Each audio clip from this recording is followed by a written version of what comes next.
So I'll give you a little bit of background. I, being 6 million years old, came up with RTS games, and I love them. And I honestly believe, I feel lucky to have had StarCraft be the first esport I try to go competitive in, because before StarCraft, I was a much lazier person. And I honestly credit this game, and probably Melee, for teaching me how to learn. And I applied it to everything in my life and got better at things. I swear to God. And by the way, I didn't want to play StarCraft. There was a friend who was older than me and he was cool. He liked it. And he like forced me to play it. And I didn't want to play it. And he forced me to play it and then he beat my ass. You know those friends that'll invite you over and then make you play a game they're good at and then beat your ass at them? And then because I didn't want to get my ass beat, I had to learn. But StarCraft is one of the hardest games in the world to learn. It's one of those games, one of the rare games where you can't cheese it. There's no cheat code. You have to do it well. Execution matters. Once I learned that, it changed my whole outlook on everything. Then I beat his ass consistently and that felt good. When someone owns you at something and you go and grind and then you come back and you beat them badly enough that they never want to fight you again, that feels so good. And once I had that once, I think it changed my brain chemistry and it changed my entire life. And now I like hyper grind things all the time. I learned more about like all this stuff I did. Like I learned how to learn, and I feel like I owe it a lot, even though the games are not really that fun. Real-time strategy just isn't popular anymore. Sad. Players and developers will never invest in making one. There's no way to monetize it. No loot boxes or season passes. When a new title releases, it comes and goes with little fanfare. The player base dissipates in a few months, it can't sustain competitive ladder, and the game dies. Bro, not even RTS months. is a relic of gaming's past. As a content creator, I hear people say these things a lot when talking about the future of RTS, and honestly, I think they're full of it. While I disagree on their diagnosis why, they are correct about one thing. New RTS releases have been consistently bombing. I'm going to argue that the core problem with RTS right now AoE did kind of well, but it is dead now, I believe. Like, it's pretty dead. Stems not from the players, but from the developers. Over the last few months, I've been surveying groups of RTS players, ranging from casual to hardcore. All four of them. I've received an absurd amount of feedback. The sample size of my data is currently 7,500 responses, an undeniably healthy data set. Using this data, my experience as a player and as a You know what though? If you interviewed 7,500 RTS players, that is literally every RTS player in the world right now. You know what I'm saying? That's like half a Ludwig stream on a slow day.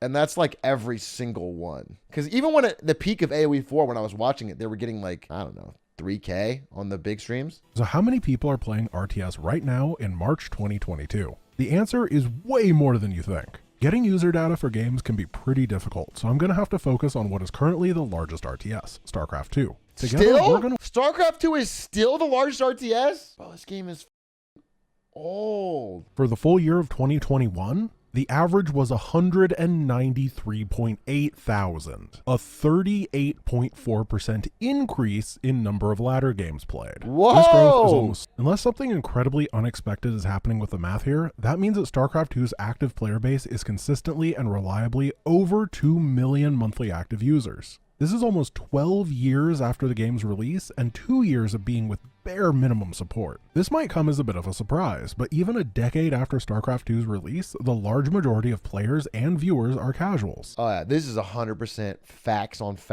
racks on racks. I remember, so again, this friend gets me into StarCraft, right? But he is not a grinder. He just grew up with the game and he gets me into it, okay? And all he wants to play is these custom games, like, you know, the early versions of Dota or whatever. But he opened up by teaching me the game in 1v1s. And that's where I got my ass beat. And so that's what I wanted to play.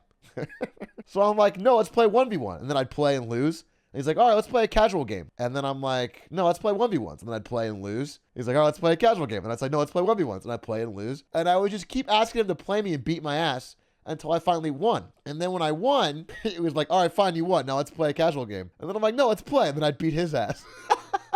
And then all I wanted to do was him play me so I could beat him over and over again. And eventually they just stopped inviting me.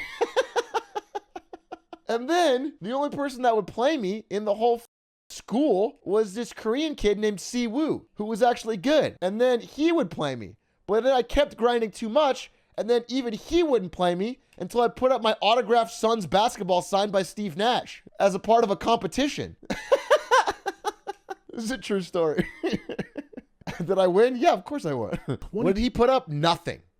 Literally nothing. Most people come into these games are, wings heart. They play the campaign. We see about 80% of the people that love the campaign, and only 20% stick around for the hardcore multiplayer. Bro, this ratio is true even in League of Legends. You'd think most players play ranked, right? That's not even close to true. If you're in bronze in League of Legends, you're better than like 80% of all players that play the game, because most players only play ARAMs or normals. And then of the people that play ranked, most are bronze, silver. So even in there, if you're gold, you're better than like 95%. What other thing that StarCraft taught me that is that this like curve, this like 80-20 and then like a percentage of the 20 curve holds true for everything in life. And so like if you have gotten, I don't know, gold in Rocket League or something, you should zoom out a bit and realize that however much effort that took you, apply that effort to almost anything and you can get to the top 10%, because most people don't try at anything.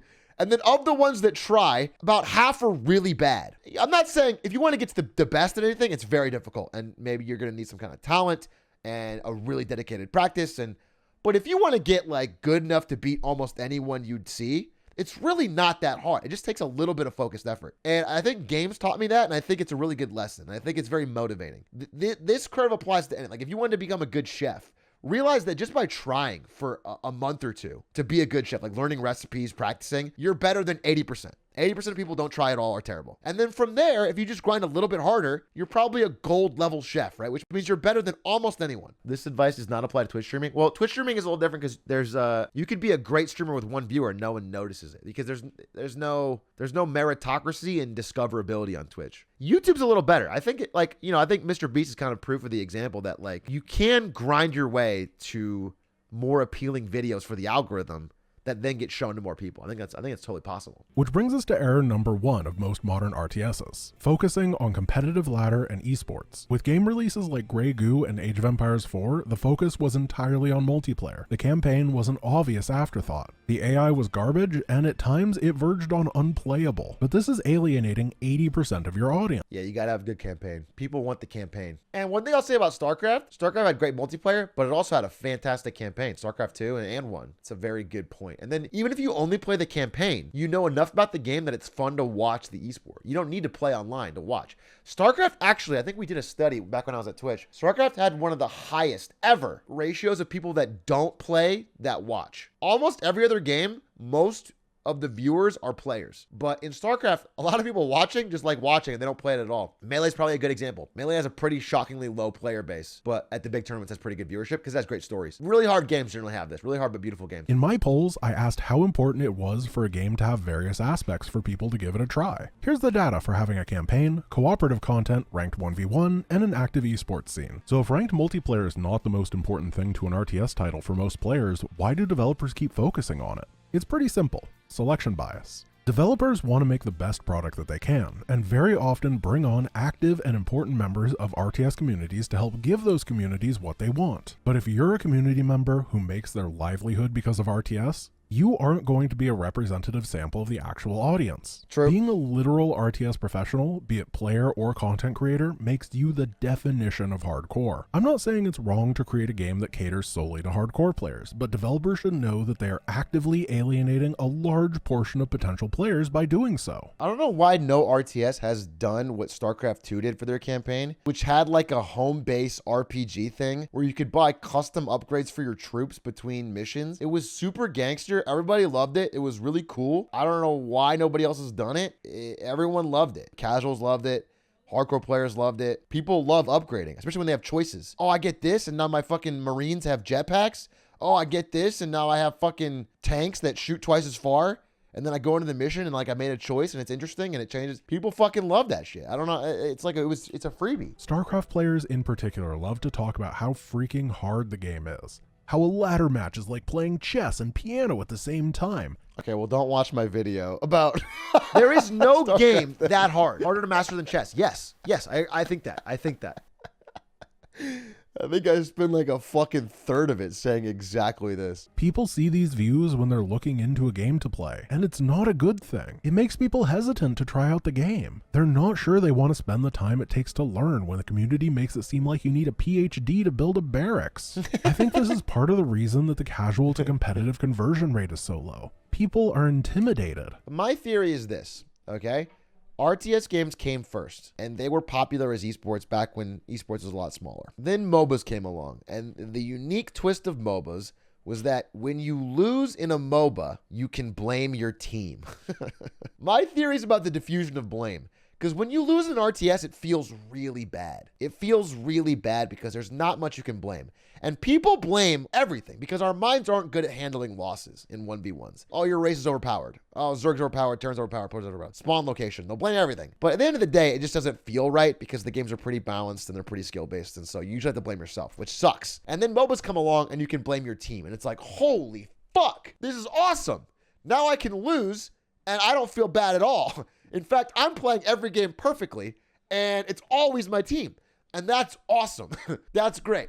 And then even after that, MOBAs started getting disrupted by battle royales, which are 100 people with random everything, random loot, random drop point. So that when you die, it's not your fault, right? It's the shit they got. It's where your location was. It's never like a raw skill. Like Battle Royale is not a raw skill-based thing because there's so much randomness between what's going on. And so I think every new genre of popular game has to find a way to make it even more diffused to where you don't have to take any blame yourself if you lose. Because I think our brains aren't good at it. There's just too much pressure on the person and our minds crumble. You know, the dark future that I've been talking about that I think we're getting closer to, and it's a scary one, is where they start mixing in AI that is designed to lose and win at a certain ratio that keeps you addicted. EA patented the total immersion MMR system or whatever, where they like looked at the data and they found out that like if someone wins 3 games in a row, they're likely to churn out. They get bored. If they lose 3 in a row, they feel like it's too hard. They burn out. But if they win, lose, win, they're hooked.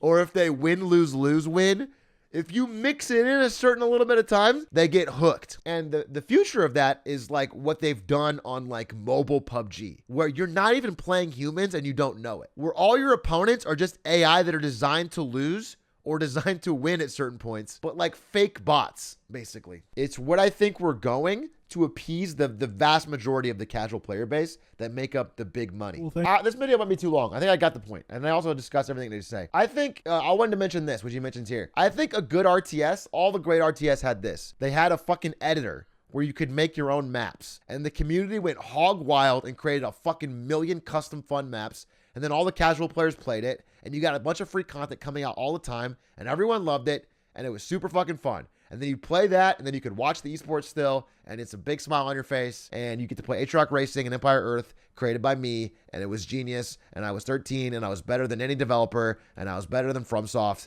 and I was better than Miyamoto, and someone should have given me a fucking paycheck because I invented Atrioc Racing, and it was fucking awesome. And Miyazaki himself actually said that he played Atrioc Racing as a child, and it inspired him to become a developer, and he wishes he could make a game as hard as it. You know, there is so Frost Giant Games is a bunch of ex-Blizzard developers that split off because StarCraft 2 was getting no support from Blizzard, and they're making a new RTS.